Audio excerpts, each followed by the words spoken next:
Bismillahirrahmanirrahim. Assalamualaikum warahmatullahi wabarakatuh. Selamat pagi teman-teman semuanya. Apa kabar? Semoga senantiasa dalam kondisi sehat, selalu menjaga kesehatan dan kepatuhan untuk mematuhi peraturan yang saat ini sedang berlaku, terutama untuk mencegah COVID-19 dan teman-teman yang hari ini masih tetap stay at home, semoga tetap semangat, tetap bisa melakukan aktivitas seperti biasa dan tidak lupa tetap semangat untuk eee, mengikuti kuliah online. Oke, baik, hari ini ketemu lagi dengan saya, Bu Ita Apriliani. Kali ini di mata kuliah konsep dasar keperawatan, kita akan membahas tentang wewenang, tugas, dan tanggung jawab perawat. Ya, seperti yang sudah dibahas pada pertemuan-pertemuan sebelumnya, kita sudah mengenal siapa itu perawat, kemudian peran perawat, ada juga kita membahas tentang konsep sehat, sakit, manusia, dan sebagainya, yang merupakan sebuah rangkaian pemahaman yang sebelumnya harus teman-teman pahami bahwa kita sebagai seorang profesi perawat yang menjadi bagian integral dari sistem kesehatan, pastinya tidak akan lepas dari tanggung jawab kita sebagai pemberi pelayanan yang utama. Dan untuk itu pemahaman-pemahaman yang sudah lebih dulu diterima hendaklah juga diulang, dipahami, dan nantinya ketika kita akan membahas tentang konsep ini, kita akan lebih mudah untuk memahami bagaimana sih pewenang, tugas, dan tanggung jawab perawat. Oke, baik, langsung saja saya ke slide yang pertama. Ya, sebelum kita mengenal tanggung jawab dan tugas perawat, kita kenal dulu apa yang disebut perawat ya, perawat generalis ya. Perawat generalis adalah seseorang yang dinyatakan sudah melalui tahap pendidikan dengan dinyatakan lulus di pendidikan formal dalam bidang keperawatan yang terdiri dari program pendidikannya yang sudah disahkan oleh pemerintah. Hal ini bisa dibuktikan dengan adanya akreditasi ya, hasil akreditasi dari institusi tersebut. Makanya teman-teman juga alhamdulillah untuk teman-teman yang ada di UHB, kita di prodi keperawatan D3 maupun S1 insya Allah sudah terakreditasi B, dan itu sudah menunjukkan kelayakan bahwa setiap lulusan yang berasal dari UHB insya Allah sudah dinyatakan sebagai seorang perawat generalis ya. Kemudian perawat profesional. Nah, yang disebut perawat profesional adalah mereka yang mengikuti pendidikan keperawatan pada jenjang pendidikan tinggi, mulai dari tingkat D3 ya, kemudian S1, S2 dan sebagainya. Nah, untuk tingkat D3 ini di negara kita masih disebut profesi permula, di mana bidang garapnya masih di vokasi ya, di vokasi. Untuk itu bagus teman-teman semuanya untuk bisa nantinya ke depan harus lebih meningkatkan kapasitas keilmuan, meningkatkan pengetahuan, wawasan. Ya, tidak ada jalan lain untuk mencapai perawat profesional yang nantinya akan menjadi salah satu bagian yang integral di sistem kesehatan dengan terus meningkatkan tingkat pendidikan ya, baik S2, S1, S2 dan selanjutnya. Tanggung jawab perawat generalis. Secara umum, tanggung jawab perawat generalis adalah mempunyai tanggung jawab dalam memberikan asuhan keperawatan, meningkatkan ilmu pengetahuan, dan meningkatkan diri sebagai profesi. Kemudian tanggung jawab sendiri, terutama tanggung jawab perawat generalis, terutama diberikan dalam memberikan asuhan keperawatan kepada klien yang mencakup asuhan keperawatan di aspek bio, psiko, sosio, kultural, spiritual yang komprehensif dalam upaya pemenuhan kebutuhan dasarnya. Ya, untuk pembahasan ini saya rasa teman-teman harus sudah mulai paham dan sudah mulai hafal di luar kepala ya, bahwa perawat sebagai seorang pemberi asuhan keperawatan tidak hanya merawat pasien yang sakit secara fisik saja, tetapi jangan lupa teman-teman bahwa pasien-pasien kita itu juga mempunyai aspek di bidang psikologis ya. Artinya ketika dia mengeluh sakit, nyeri, pastinya juga ada perasaan cemas, ada perasaan khawatir, ada perasaan mungkin terganggu dengan sakitnya dan itu akan mempengaruhi kondisi psikologisnya. Kemudian secara sosiokultural ya, ketika dia dikatakan sebagai makhluk sosio, kita harus melihat peran dia ya. Peran dia, misalnya seorang pasien laki-laki, dia seorang ayah, berarti dia mempunyai peran sosial di dalam keluarganya sebagai kepala rumah tangga. Ketika dia sakit, berarti ada aspek-aspek sosial yang kemudian akan terpengaruh. Oh, ternyata setelah ayahnya sakit ini, keluarganya tidak ada yang mencari nafkah dan sebagainya. Nah, untuk itu kita juga harus memperhatikan hal itu sebagai bagian tanggung jawab kita sebagai seorang perawat bahwa menghadapi pasien tidak hanya satu sisi saja yang harus kita lihat, banyak sisi yang harus kita pertimbangkan. Sehingga ketika kita memberikan asuhan keperawatan, kita akan lebih bijaksana, lebih bisa melihat bahwa keadaan sakit pasien tidak hanya latar belakangi adanya gangguan fisik, tapi juga misalnya bisa jadi karena dia stres, karena dia terlalu memikirkan kondisi sakitnya sehingga itu berakibat pada kondisi fisiknya menjadi susah sembuh atau misalnya akan lebih memperlama proses penyembuhannya. Belum di sisi kultural ya, sisi kultural kita semua mengenal kalau di Indonesia itu masih sangat kental dengan kerukunannya, tepos liro dan sebagainya. Nah, biasanya kalau ada orang sakit kemudian dirawat di rumah sakit, pastinya banyak ya keluarganya atau tetangganya yang ingin menengok. Nah, apakah kebijakan rumah sakit ketika pasien ini sakit terus ditengok oleh banyak orang itu sesuai dengan prinsip kesehatan? Nah, ini sebagai perawat kita juga harus bijaksana melihat sisi kultural ini ya. Kadangkala memang itu bertolak belakang dengan protap yang ada di rumah sakit. Tapi pada sisi yang lain, ketika si pasien ini ditengok, kemudian merasa semangat ya karena ditengok oleh keluarganya, itu bisa jadi menjadi sebuah obat, bisa jadi menjadi sebuah spirit tersendiri bagi pasien, sehingga pasien punya semangat dan ketika si pasien ini semangat untuk sembuh, itu akan mempercepat proses pengobatannya selama di rumah sakit. Lanjut di sisi spiritual. Nah, ini sisi spiritual juga tidak kalah penting, bahkan spiritual inilah yang terkadang mendasari seseorang itu untuk bisa bangkit, untuk bisa melewati masa sakitnya dengan baik ya.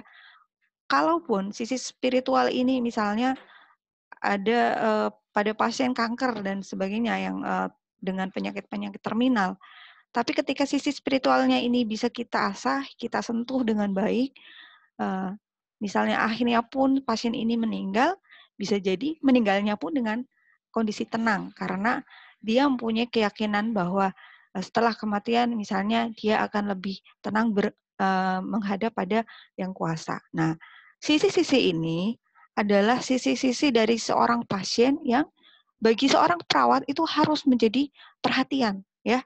Kita tidak bisa menghadapi pasien hanya dari bentuk fisiknya saja, tapi tadi seperti yang saya bilang, kita akan berupaya untuk memenuhi semua kebutuhan dasarnya dari kelima aspek ini ya, bio, psiko, sosio, kultural, dan spiritual. Adapun pendekatan yang digunakan ketika seorang perawat melakukan proses keperawatan meliputi yang pertama, membantu klien yang sehat agar dapat mempertahankan kesehatannya. Jadi dalam ranah preventif dan promotif ya, untuk membantu klien yang sehat ini. Jadi jangan sampai yang sehat itu menjadi sakit. Oleh karenanya penting sekali bagi seorang perawat memahami bagaimana sih konsep untuk mencegah sakit itu. Ya, kita sudah mempelajarinya di bab sebelumnya bahwa manusia itu dipengaruhi oleh lingkungan, manusia itu dipengaruhi oleh sistem kesehatan, manusia itu dipengaruhi oleh faktor eksternal dan internal. Nah, ini yang harus kita pahami.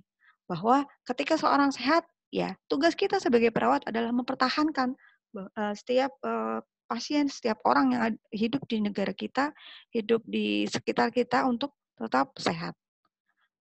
Kemudian yang kedua, pendekatan yang kedua adalah membantu klien yang sakit untuk memperoleh kembali kesehatannya. Ya, jadi kita membantu pasien-pasien yang sakit untuk tetap bisa kembali ke kondisi sebelum sakit ya dengan cara merawat, memberikan asuhan keperawatan sesuai dengan keluhan-keluhan yang dialaminya. Kemudian yang ketiga, membantu klien yang tidak bisa disembuhkan agar dapat menerima kondisinya. Nah, penerimaan ini mungkin tidak mudah karena tadi selain kita bisa mengetahui kondisi fisiknya, kita harus mengetahui kondisi psikokultural, sosial, spiritualnya.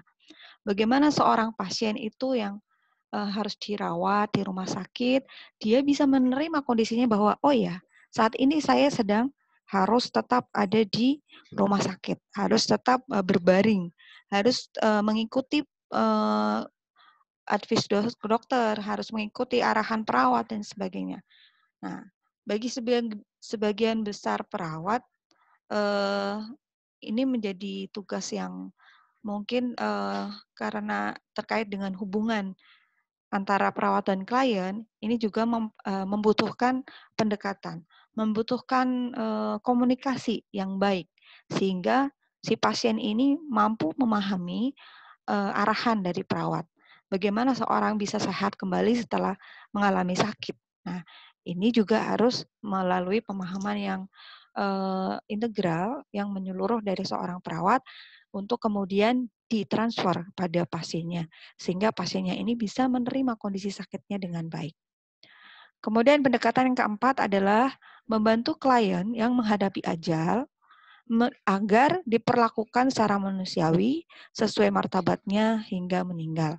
Nah, ini juga penting untuk pemahaman baik oleh perawat maupun oleh pasien. Sehingga ketika seorang pasien tidak bisa tertolong karena ya karena takdirnya, kemudian karena kondisinya yang mungkin secara medis sudah tidak bisa diselamatkan, akan tetapi di akhir hayatnya ini kita sebagai perawat bisa mengantarkan mengantarkan pasien dalam masa-masa krisisnya, masa-masa kritisnya agar bisa meninggal dengan tenang. Nah, untuk itu dari keempat pendekatan ini pastinya kita tidak bisa hanya mempelajari satu sisi saja ya. Banyak hal yang harus kita pelajari untuk bisa mengantarkan pasien pada kondisi-kondisi tersebut di atas. Ya, selanjutnya lingkup kewenangan perawat generalis. Kewenangan perawat generalis adalah hak dan melalui otonomi, yaitu melaksanakan asuhan keperawatan berdasarkan kemampuan, tingkat pendidikan, dan posisi yang dimiliki. Nah, ketika melaksanakan sebuah kewenangan, perawat bisa dilihat dari kemampuannya. Ya, perawat pemula pasti tidak akan diberikan wewenang untuk menjadi seorang ketua leader atau kepala ruangan ya, karena mungkin berdasarkan tingkat pendidikan, berdasarkan masa kerja dan sebagainya ya, posisi si perawat tadi ya harus dilihat dari itu. Ketika kemampuannya sudah bagus, banyak ikut pelatihan, kemudian di dalam praktek juga cekatan dan sebagainya. Di samping tingkat pendidikannya juga sudah tinggi. Nah, ini juga harus dipertimbangkan ya untuk memberikan kewenangan bagi perawat tersebut. Adapun lingkup kewenangan perawat dalam praktek profesional pada kondisi sehat dan sakit sepanjang daur kehidupan berupa bagaimana seorang perawat memberikan asuhan keperawatan mulai dari konsepsi atau mulai dari pembuahan hingga pasien meninggal dunia. Ini merupakan lingkup perawat, lingkup kewenangan perawat. Jadi perawat itu boleh merawat ibu hamil, sebelum hamil ya, merawat seorang remaja yang nantinya kemudian siap menikah, kemudian setelah menikah mengalami proses konsepsi, bagaimana dia menyiapkan kondisinya untuk menerima anggota baru setelah eee, apa, mengalami masa peralihan ya, dari sendiri kemudian menikah, kemudian mempersiapkan anak ya, menjadi orang tua, kemudian tugas-tugas yang lain sebagai anggota masyarakat, sebagai keluarga, peran-perannya, pergantian peran antara suami dan istri, sampai kemudian akhirnya anak-anaknya besar, meninggalkan rumah, kemudian si suami istri ini menghadapi masa lansia dan akhirnya meninggal dunia. Nah, siklus hidup ini adalah siklus hidup yang tidak akan bisa terputus, itu akan terus-menerus, dan itu yang akan menjadi lingkup kewenangan perawat dalam melaksanakan praktek profesional. Jadi kalau ada yang bertanya, perawat boleh nggak merawat pasien hamil? Boleh. Perawat boleh nggak merawat pasien anak? Boleh. Perawat boleh nggak merawat pasien lansia? Boleh. Ya, ya, karena tadi lingkup kewenangan perawat dimulai ketika konsepsi hingga seseorang itu meninggal dunia.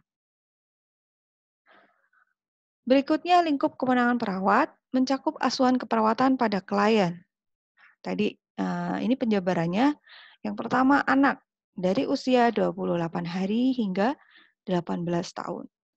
Kemudian dari sisi maternitas, asuhan keperawatan klien wanita pada usia subur dan neonatus ya, pada pasien wanita usia subur hingga dia bisa melahirkan dan si anaknya ini berumur dari bayi lahir hingga 28 hari.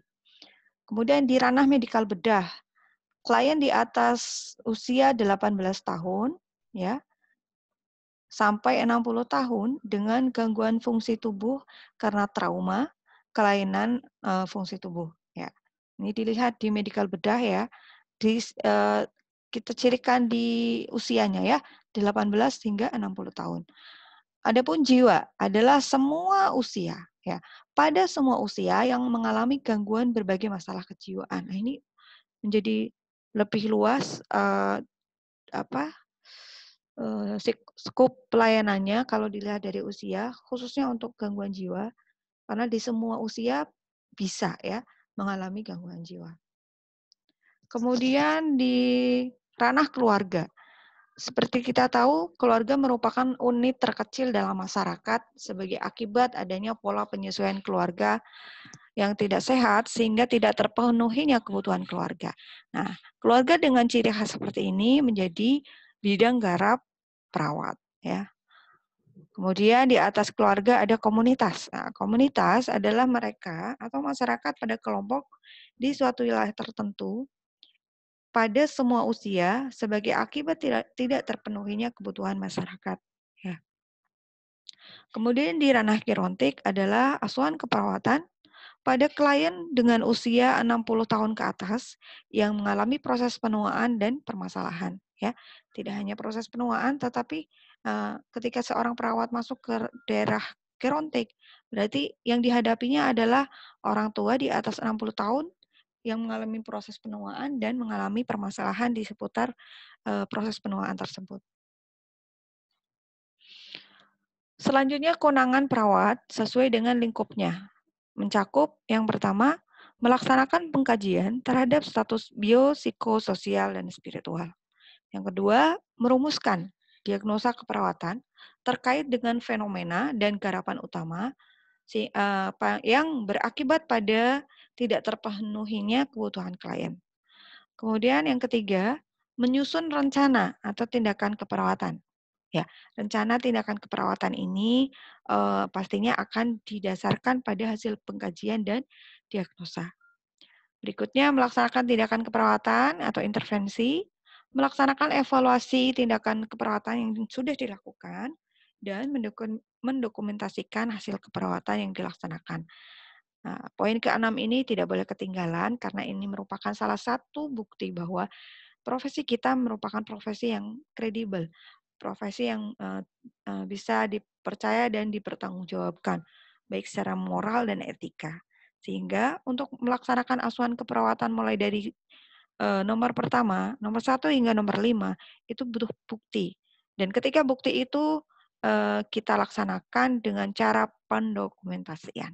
Oke.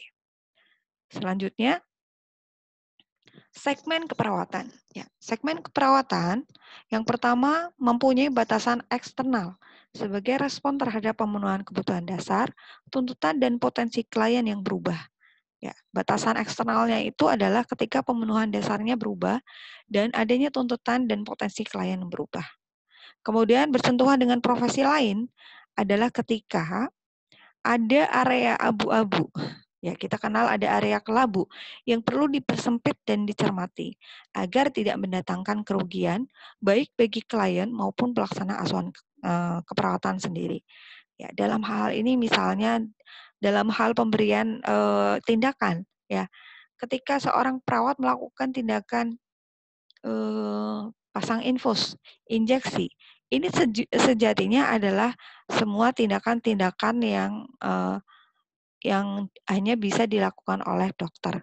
Tetapi karena kita sebagai perawat ada fungsi kolaborasi di mana kita sebagai tim kesehatan, kita juga berhak untuk memberikan masukan, memberikan arahan pada tim kesehatan lain dengan data-data hasil pengkajian kita yang sesuai dengan kondisi perawat.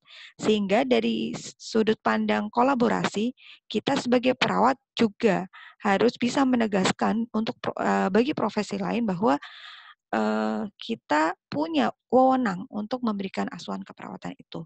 Sehingga ketika kita tahu area abu-abu mana yang harus tetap dijaga, paling tidak kita juga ingat peran perawat yang tadi ya. Salah satunya adalah peran kolaboratif. Segmen keperawatan yang ketiga adalah mempunyai inti sebagai dasar. Ya. Inti sebagai dasar ini adalah sesuatu yang harus kita pahami bahwa ketika melakukan asuhan keperawatan yang merupakan fenomena keperawatan, objek materi dan objek formal kita adalah pasien dan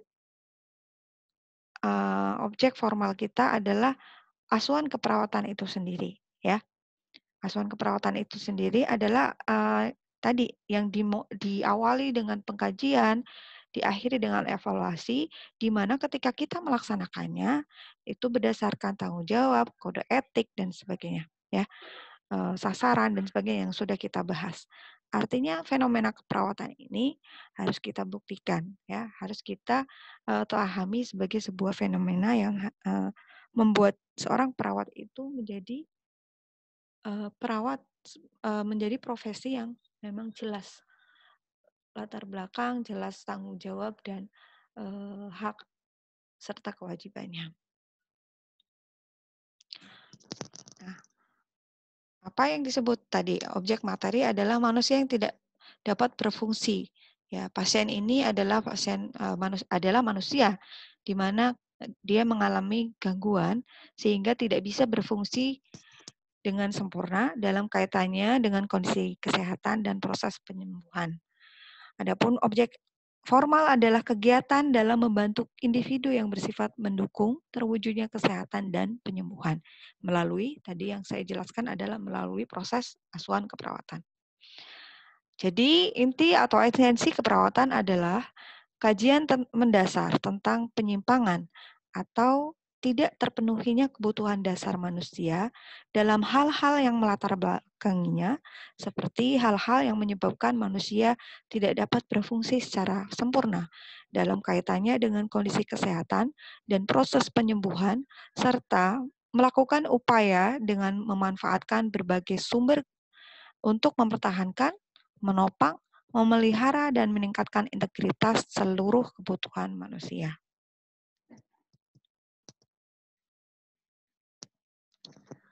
Kemudian yang keempat, mempunyai dimensi yang meliputi uraian tentang falsafah dan etika keperawatan, tanggung jawab, peran, fungsi, keterampilan, teori, metode, tempat, dan waktu menjalankan praktek, serta kewenangan perawat. Hal ini menjadi sebuah dimensi yang tidak akan bisa dipisah-pisahkan ya. Seorang perawat yang punya falsafah dan etika. Ketika dalam melaksanakan asuhan keperawatannya, pasti dia akan memiliki tanggung jawab terhadap perannya, memiliki fungsi sesuai dengan keterampilannya, sesuai dengan teori, metode yang sudah dipelajarinya sebelumnya, dan dipraktekkan di tempat dan waktu menjalankan praktek dengan penuh tanggung jawab dan kewenangan. Ya, itu tadi yang saya jelaskan terkait dengan segmen keperawatan. Adapun asuhan keperawatan yang dilaksanakan bersifat yang pertama adalah independen. Independen di sini adalah yang dimaksud independen adalah ketika seorang perawat mulai dari